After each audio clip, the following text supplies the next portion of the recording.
So we're asked to produce shapes that have area of 6 squares. Now here are 2 examples of possible answers. There are 2 different shapes, both have an area of 6 squares.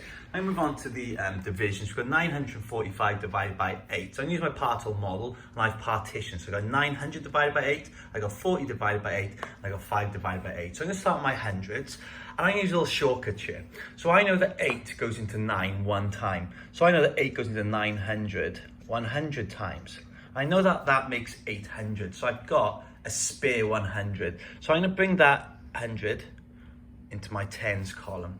So now I got 140 divided by 8. I'm going to use the same shortcut. But I know that 8 goes into 14 one time. So 8 must go into 140 10 times.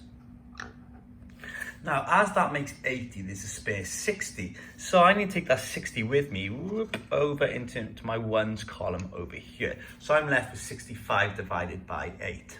Now I know that 8 eighths is 64.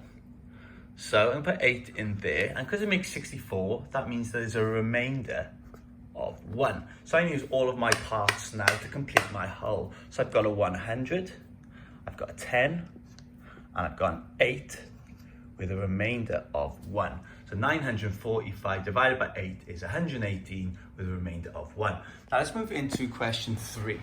So it asks to find the product of 420 and 5. Now what that means is to multiply. So I'm going to begin with my ones in this case. So I know the 5 zeros are 0. Now I know the 5 twos are 10. So 5 20s must be 100. And finally, I know the 5 fours are 20. So 5 400s must be 2000. Okay, right, now I can put these together and see, right, I've got all zeros here, so that's 0. I've got all zeros here, so that's 0. I've got a 100 and a 2000. So 420 multiplied by 5 is 2100. Now the last bit is to identify the value of the 5 digit in 3452. We can see quite clearly that it is a 50.